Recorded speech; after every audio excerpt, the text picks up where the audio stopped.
제목을 따라서 하겠습니다. 염려와 믿음. 오늘 이 염려와 믿음이라는 말씀을 가지고 우리 성도님들과 그리고 또 이 방송을 시청하는 여러분들에게 이 말씀을 통해서 하나님의 은혜가 함께 하시기를 축원합니다. 독일의 철학자 하이데거라는 사람이 인간을 규정할 때 인간은 근본적으로 근심하고 두려워하고 염려하며 살아가는 불안한 존재다, 그렇게 말했습니다. 또 신학자인 틸리케라는 사람은 인간은 서로 만날 때 불안감을 가지고 만난다. 사실 그렇잖아요. 여러분, 처음 낯선 사람 뵈면 왠지 모르는 부담감과 불안감이 있어요. 호감이 가는 사람이라고 해도 또 부담되는 사람이라고 해도 우리가 만날 때는 왠지 모르게 긴장이 되고 불안한 마음이 있습니다. 어떤 사람은 산에서 갈 때 제일 무서운 게 짐승도 아니고 낭떠러지도 아니고 사람 임컷적 소리가 제일 무섭다, 그렇게 말했어요. 어제 그 인터넷 신문을 보니까 한국에는 밤늦게 여성분들이 다닐 때 사람 만나는 게 제일 무섭다고 그렇게 얘기했다고 그래요. 이 사람과 사람을 만날 때 친밀하고 기뻐하고 감사해야 되는데 불안감이 들어 두려움이 든다는 것은 본질적으로 우리는 불안과 두려움을 가지고 있는 존재라는 거지요. 우드라는 사람은 이 시대는 불안한 시대다, 그리고 염려하는 시대다. 사실 문명이 발달하고 사람의 사는 삶의 질이 높아지고 편리해진 것은 사실이지만 과거보다 더 많은 사람들이 두려움을 가슴에 안고 불안한 마음을 가슴에 안고 쩔쩔매며 살아가고 있다. 그래서 이 시대는 불안의 시대다, 그렇게 말했습니다. 요한복음 20장 19절에 보면 예수님께서 부활하신 예수님이 제자들에게 처음으로 나타나셨어요. 그리고 말씀하신 것이 너에게 평강이 있을지어다라고 말씀했어요. 그들은 유대인이 두려워서 문을 꼭 닫고 숨어 있었어요. 혹시 잡혀갈까 봐, 혹시 그들이 찾아와서 불이익을 줄까 봐 두려워서 문을 잠그고 그들이 숨어 있는데 예수님이 부활하신 예수님이 찾아오셨어요. 시간과 공간을 초월하면서 육신을 갖고 있는 몸이에요. 찾아오시고 그들에게 평강이 있을지어다. 부활하신 예수님이 첫 번째 만날 때 하실 말씀이 많을 텐데 평강을 얘기했어요. 염려 근심이 얼마나 사람들의 마음을 조아리게 하고 문을 꽁꽁 닫게 하는지를, 그리고 평강이 얼마나 소중한지를 보여주는 내용입니다. 우리는 이민의 삶을 살면서 어찌 보면 한국에서 사는 사람보다 더 많은 삶의 걱정거리가 있습니다. 우리는 삶의 뿌리를 옮겨와서 이곳에 뿌리를 내리는 과정에서 토양이라든지 물이라든지 다시 말하면 문화라든지 삶의 여러 가지 배경을 견디면서 뚫고 들어가면서 정착하는 과정에 있기에 어찌 보면 더 많은 염려와 근심이 우리 주변에 있습니다. 건강 문제, 경제 문제, 가정의 일들, 특별히 삶의 앞날에 대한 미래에 대한 불안감이 우리 마음에 가득합니다. 이것이 우리의 삶의 실존이고 어찌할 수 없습니다. 그런데 성경은 염려와 근심에 대해서 많은 관심을 갖고 우리들에게 권면합니다. 오늘도 본문 산상수훈에 예수님께서도 성도들에게 염려와 근심에 대한 말씀을 하시고 계십니다. 오늘 본문에 예수님은 염려와 믿음에 대한 상관관계를 말씀하시고 그리고 믿음을 가지고 염려를 극복하라는 내용의 말씀을 전해주고 계십니다. 오늘 봉독한 본문 25절 34절에 가장 많이 나오는 단어가 염려라는 단어입니다. 6번 나옵니다. 그런데 이 염려라는 단어 6번 있고 이 말씀을 전하는데 25절을 시작할 때 그러므로라는 단어로 시작합니다. 25절 다 같이 한번 읽어봅니다. 시작. 그러므로 그러므로 시작. 너에게 이르노니 목숨을 위하여 무엇을 먹을까, 무엇을 마실까, 몸을 위하여 무엇을 입을까 염려하지 말라. 목숨이 음식보다 중하지 아니하며 몸이 의복보다 중하지 아니하냐. 그런데 왜 그러므로라는 접속사가 25절에 첫 번째 나왔을까요? 그것은 24절과 연결돼요. 24절은 무슨 얘기냐면 한 사람이 두 주인을 섬기지 못하는데 혹 이를 미워하면 저를 사랑하거나 혹 이를 중히 여기면 저를 경히 여김이라. 너희가 하나님과 재물을 겸하여 섬기지 못하리라. 하나님과 재물을 얘기하시고 그러므로 무엇을 먹을까, 무엇을 마실까, 무엇을 입을까 염려하지 말라고 말씀하고 계셔요. 그럼 24절과 25절에 무슨 연관이 있길래 하나님과 재물을 섬기지 못한다 같이 그렇게 말씀하시면서 염려라는 문제로 예수님이 말씀하셨을까요? 먼저 우리가 생각할 때 무엇을 먹을까, 무엇을 마실까, 무엇을 입을까는 전적으로 물질과 연결되어 있어요. 물질이 없으면 사서 먹을 수 없고 물질이 없으면 사서 옷을 입을 수가 없어요. 그러니 삶 자체는 물질과 함께 간다고 해도 틀린 말은 아닐 것입니다. 그만큼 중요하죠. 그런데 예수님이 물질과 하나님 둘 섬길 수 없다. 한 종이 두 주인 섬길 수 없는 것과 같다. 하나를 미워하면 하나를 경히 여기게 되고 하나를 사랑하면 하나를 미워하게 되는 것 아니겠느냐. 그러므로 하나님과 재물을 겸하여 섬길 수 없다.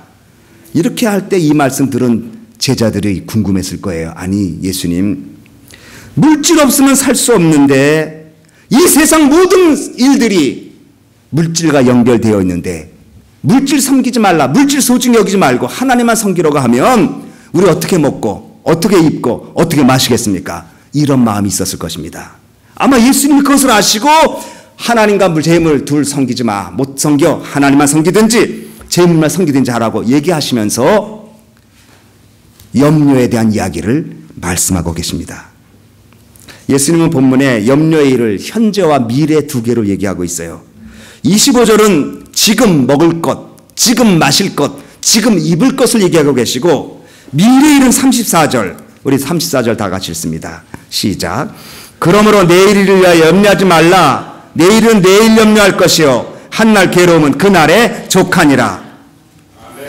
우리의 염려를 예수님이 잘 아셔요. 여러분 과거 염려하는 사람 봤어요? 저는 과거 염려하는 사람 못 봤어요. 이미 지나갔으니까 통과했으니까. 그런데 지금은 염려하고 아픈 염려해. 아 내가 그때 그거 아쉬움은 있을지 몰라. 그때 그걸 할 걸. 그렇지만 그것 때문에 염려하고 잠 못 자는 사람 있어요? 아니에요. 지금 어떻게 살까? 앞으로는 어떻게 되겠지? 이 비즈니스가. 아니면 내 건강이, 내 가정이, 우리 일들이 어떻게 될까? 그러니까 사람들의 염려는 현재와 미래로 연결지는데 예수님이 현재 이야기하시고 내일, 미래를 얘기하시면서 염려의 문제를 다루고 있습니다. 아이리스 컬리라는 심리학자가 현대인의 특징 중에 하나가 불안과 평안이 없는데 그 이유는 미래가 불확실하기 때문이다 그렇게 말했어요. 미래가 확실한 사람, 즉 소망이 있는 사람은 고난이 아니에요. 고난의 문제는, 염려의 문제는 소망의 문제예요. 결국은 그 소망의 문제는 믿음의 문제와도 같아요. 여러분이 내년에 이 비즈니스가 확실히 된다 보장을 받았으면 지금 안 돼도 걱정 안 해요. 근데 지금도 안 되지만 내년에도 안 될까 봐 걱정하는 거 아니겠어요? 지금 내가 살아가는 삶의 모습이 미래가 열려질 때는 보장받으면 걱정 안 해요. 지금 고생하면 되지. 젊을 때 고생은 돈 주고도 산다고 그러지. 근데 지금도 고생하지만 앞으로 더 나쁘게 될지 더 망가질지 모르니까 불안해하고 있어요. 현재의 일들, 미래의 일들 우리는 벗어날 수 없는 것, 우리의 실존이에요. 예수님 너무나 잘 아셔요. 그런데 예수님께서 이렇게 말씀하셔요. 목숨 위하여 먹을까? 목숨 위하여 마실까? 몸을 위하여 무엇을 입을까? 염려하지 마라. 목숨이 음식보다 중하지 아니하며 몸이 의복보다 중하지 아니하냐. 근데 이 말은 조금 모순된 것 같아요. 살기 위해서 먹잖아요, 사실. 특별히 이 당시는 오늘날처럼 우리가 좋은 거 먹고 식도락처럼 음식을 선택할 권한이 없어요. 주면 먹는 거예요, 대부분의 사람들이. 없으면 굶고 있으면 먹어야 되는데 예수님이 그 먹는 문제를 다룰 때 먹는 것은 생명과 관계되어 있어요. 그래서 생명 때문에 먹고 생명 때문에 마시고 생명 때문에 입는 건데 예수님이 목숨이 음식보다 귀하고 몸이 의복보다 귀하지 아니하냐. 생명 때문에 먹고 마시는 일을 하는데 비록 먹고 마시고 입는 일이 생명과 관계되는 일이라고 해도 주님이 염려하시지 말라고 하는 이유는 생명과 관계되는 일이라고 해도 그 일을 염려하기 때문에 오히려 생명에 영향을 끼친다는 말씀입니다. 먹고 마시는 일이 우리의 생명을 보존하는 일인데 그 먹고 마시는 일 때문에 생명 보존하겠다고 염려하는 것, 그 염려 때문에 오히려 너의 생명이 문제가 될 것. 주님이 그렇게 말씀하고 계셔요. 특별히 영적 생명력을 잃어버린다는 거예요. 다시 말하면 믿음의 문제와 연결되어 있다는 거예요. 단순히 이 땅에 살아가는 삶이 우리의 건강과 정신의 건강을 해치는 것 말고 믿음의 문제를 건드린다는 거예요. 염려는 우리의 믿음의 적입니다. 염려가 우리 믿음을 흔들어 놓으면 하나님과 관계성이 약화되고 영적 생명력이 약화되게 돼 있어요. 염려라는 말은 헬라어로 메린나우르입니다. 이 말은 메리조라는 말과 나우라는 말이 합쳤는데 나눈다는 거예요. 마음을 나눈다. 우리 염려하면 마음이 나눠집니다. 두 주인을 한 종이 섬길 수 없는 것처럼 우리 마음이 나눠져요. 그러니까 하나님과 섬겨야 되고 하나님만 의지해야 될 사람이 마음이 복잡해지고 세상 일도 걱정하게 되고 물질 문제 걱정하게 되고 미래에 대한 일들 때문에 잠 못 자고 그래서 하나님 보실 때 믿음이 연약한 모습을 보게 된다는 것입니다. 누가복음 21장 34절에 말세 때 성도들이 범할 수 있는 죄악 3가지를 얘기했어요. 예수님이.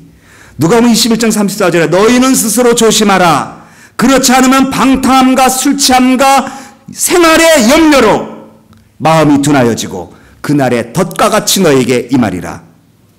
방탕함, 술 취함, 나쁜 거 다 알아요. 이거는 이 일 때문에 그날이 주님의 절이 덫같이 오면 그 덫에 걸리고 말아요. 근데 예수님이 하나 더 얘기하셨어요. 생활의 염려. 방탕은 나쁘다는 거 다 알아요. 술 취하는 거 나쁘다는 거 다 알아요. 그런데 생활의 염려가 나쁘다고는 사람들 생각하잖아요. 생활의 염려가 우리의 삶을 주님 재림하실 때 주님 못 만나도록 덫과 같이 우리를 누를 수 있도록 믿음을 약화시킬 수 있는 힘이 있다는 것을 주님이 말씀하고 있는 것입니다.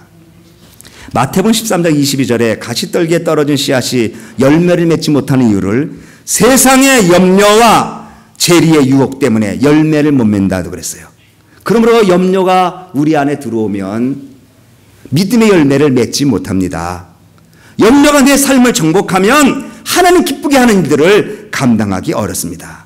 그래서 염려를 주님은 믿음의 생명력과 연결시키고 계십니다. 또한 염려는 그리스도인의 삶의 가치관을 무너뜨려요. 자, 여러분 생각해 보세요. 염려하지 말라고 주님 말씀했어요. 재물과 하나님을 둘 중에 하나를 선택해야 된다. 너희들은 재물을 소중히 여기면 하나님을 경히 여기게 되는 거고 하나님을 사랑하면 재물을 너희들이 하나님보다는 덜 사랑하게 되는 것이다. 그런데 사람들이 이렇게 말할 수 있어요. 그러면 신앙생활하면 먹을 게 나와요? 밥이 나와요? 말씀대로 살면 밥이 나와요? 돈이 나와요? 신앙생활에 내 삶과 어떤 연결이 있어요? 삶의 가치관을 세상에 두게 만들어버려요. 염려가 들어오면 정말 하나님의 말씀대로 살자. 그래서 정직하게 살고 승리하는 삶을 살자. 이렇게 나가야 되는데 염려가 들어오면 편법도 쓰게 되고 다른 이상한 방법을 자꾸 생각하게 되니 결국은 삶의 가치관이 떨어지게 된다는 거예요. 먹을 걸 염려하면 여러분 먹을 게 가장 중요해요. 입을 걸 염려하면 입는 것이 가장 인생에 중요하게 돼요. 아이러니하게도 염려의 대상은 우리에게 가장 중요한 대상으로 부각되게 되어 있어요. 여러분 보세요. 자녀를 염려 많이 한 사람은 삶의 자녀가 가장 중요한 비중을 차지해요. 물론 저는 교회를 많이 염려하니까 아마도 교회가 내 인생의 가장 중요한 부분을 차지하고 있어요. 여러분에게 정직하게 물어보십시오. 나는 무엇을 가장 많이 염려하고 있는가? 물질을 가장 많이 염려하고 있는가? 자녀를 가장 많이 염려하고 있는가? 아니 내 비즈니스를 가장 많이 염려하고 있는가? 건강을 가장 많이 염려하고 있는가? 염려의 대상이 자기에게 가장 중요한 부분으로 부각된다는 것입니다. 그러니까 염려를 하게 되면 염려 그것이 내 인생의 가장 중요한 부분으로 드러나기 때문에 하나님을 향한 믿음의 가치관을 상실하게 된다는 것입니다. 또한 염려는 아무것도 못해요. 27절에 염려함으로 키를 한 자나 더할 수 있겠느냐고 말했어요. 여기서 키는 생명을 말해요. 생명의 키를 한 자나 더할 수 있느냐? 염려해 소용이 없다는 거죠. 그러면서 예수님께서 먹고 마시는 거 염려하지 말라고 입는 거 염려하지 말라고 하시면서 두 가지 예를 들었어요. 하나는 공중에 나는 새를 예를 들고 다른 하나는 백합화를 예를 들었어요. 26절을 한번 같이 읽어보겠습니다. 시작. 공중의 새를 보라. 심지도 않고 거두지도 않고 창고에 모아들이지도 아니하되 너희 천부께서 기르시나니 너희는 이것들보다 귀하지 아니하냐. 또 28절. 또 너희가 어찌 의복을 위하여 염려하느냐. 들의 백합화가 어떻게 자라는가 생각하여 보라. 수고도 아니하고 길쌈도 아니하니라. 예수님께서 이제 먹고 마시고 입는 문제, 사실 지금은 먹고 마시고 입는 문제가 그렇게 대단하지 않게 느낄지 몰라도 이 당시는 생존의 문제입니다. 먹는 거 한 끼 먹는 것도 소중하고 좋은 물 마실 수 있는 것도 소중하지만 입는 것은 재산이었습니다. 지금처럼 옷이 흔한 것도 아니고 옷 한 벌 가지면 평생 입어야 될지도 모르고 또 잃어버리면 구할 수도 없는 그 옷감도 귀하고 옷을 만든 것도 귀한 그러한 옷입니다. 재산과 같습니다. 그런데 예수님께서 먹는 거, 마시는 거, 입는 거, 공중나는 새를 봐라. 그리고 들에 있는 풀을 봐라. 하나님 공중나는 새 먹이고 풀도 저렇게 솔로몬의 영광보다 아름답게 하지 않느냐. 여러분, 제가 동물 채널을 자주 보는데 새들이 있잖아요. 새들이 이제 알을 낳고 이제 부화가 돼서 새끼가 나오면 그 어미가 그 새끼들을 먹여야 됩니다. 이상하게 동물 채널 보면 대개 엄마가 다 먹여요. 아버지는 다 도망가고 다 엄마들이 새끼들을 데리고 그 폴라베어도 그 얼음 덩어리에서 사는데 아빠는 나눠먹고 갔어요. 그러니까 엄마가 그 새끼 컵, 그러니까 베어 컵 조그만 것들을 보호하고 먹여주면서 끝없이 걷는 거예요. 근데 눈물이 나더라 그걸 보는데. 그리고 곰들이 한 몇 달 못 먹어요. 깡깡 얼으면 찾을 수가 없어서. 근데 그 아마 에너지가 속에 있어서 그런지 계속 걷는 거예요. 한없이. 그러다가 이제 뭐 물개 같은 거 나타나면 이제 들어가서 잡아가지고 오면 이제 그걸 먹는데 또 남자 가서 그거 뺏어 먹어요. 또 와가지고. 뭐 하여간 좀 재밌어요. 그런데 이 새끼들이 입을 쫙쫙 벌리는데 이만큼씩 벌려요. 그러면 어미새가 날아가서 공중에서 막 돌다가 뭐 이것저것 잡아서 먹입니다. 그런데 제비경우는 새끼에게 하루에 100번 먹이를 주는데 100번 먹이를 주는데 하루에 줄잡아 7,000마리의 날파리나 곤충을 잡아서 새끼들에게 먹여야 된대요. 7,000마리. 윙 하는 거 가서. 그런데 이 새끼를 3주간 키우는데 15만 마리를 먹인대요. 새끼 한 마리가. 여러분, 그러면 제비가 지금 얼마나 많아요? 공중나는 제비만 있어요? 사람 제비도 있지. 그러니 얼마나 많아요? 그러니까 이 제비를 먹이는데 그 어미 제비가 15만 마리를 3주 동안 한 마리를 먹이니 여러분 얼마나 제비가 많아요? 눈 뜨면 제비잖아요. 참 이 모든 만물이 하나님이 하시는 손길을 느끼지 않을 수가 없어요. 풀도 보세요. 풀도 보세요. 우리가 아무리 패션 감각이 있는 사람도 그런 칼라를 만들 수가 있겠어요. 우주를 보세요. 그 높은, 그러니까 제가 오늘 새벽에 설계했지만 스카이가 있고 스페이스가 있고 헤븐이 있어요. 근데 우리는 스카이까지만 알잖아요. 스페이스 우주 공간은 잘 모르는데 그 많은 천체 일정한 법칙으로 돌고 또 거기에 밝은 광선을 비춰주고 우리에게 서정적인 마음도 주고 참 그 말할 수 없는 하나님의 은혜가 가득히 있잖아요. 자연에도. 예수님께서 그렇게 말씀하셨어요. 너희 염려하느냐? 먹는 거, 마시는 거, 입는 거. 그래. 그럼 너희들 새들을 한번 봐라. 공중 나는 새들을 봐라. 하나님 먹이지 않느냐. 아멘. 여러분 여기까지 하나님 여러분 굶기셨어요? 6.25 사변을 지나도 여러분 굶기지 않으셨겠죠. 이미 나서 정말 여러분 힘든데 이렇게 잘 지내시잖아요. 아멘. 이 비즈니스가 될지 안 될지 앞길이 어떻게 열릴지 진짜 모르고 오잖아요. 여러분 어떻게 다 알고 왔어요? 여러분 다 계산하고 왔어요? 한국에서 미국에 올 때 누굴 만나고 그 사람 통해 뭘 하고 뭐 이렇게 그냥 오잖아요. 그냥 믿음으로 오는 거예요. 살면서 사람을 만나고 살면서 사건을 만나고 살면서 환경을 통해서 역경을 겪으면서도 여기까지 왔잖아요. 아멘. 우리 그것을 생각해야 돼요. 28절에 너희가 의복을 위하여 염려하느냐 들의 백합화가 어떻게 자라는가 생각하여 보라. 수고도 아니하고 길쌈도 아니하니라. 여러분 생각이 염려를 이길 수가 있어요. 믿음이 염려를 이기지만 생각이 믿음과 함께 나가야 돼요. 염려라는 말은 영어로 worry입니다. worry라는 말은 물어뜯는다는 뜻이 있어요. 여러분이 염려하는 대상이 여러분의 영혼을 물어뜯고 여러분의 인격을 물어뜯고 여러분의 삶을 황폐하게 만들고 여러분의 삶을 지치게 만들어서 쓰러지게 만들어요. 저는 뭐 싸이 그분 잘 몰라요. 뭐 잘 모르고 여러분도 아시지만 한번 이렇게 미국 라디오를 듣다 보면 막 한국 노래가 나오니까 참 그게 기쁘고 좋잖아요. 근데 그분이 이런 말 했다고 그래요. 제가 인터넷에서 봤는데 미치면 이기고 지치면 진다. 아멘. 여러분 이거 굉장한 말이에요. 미치면 이기고 지치면 진다. 아멘.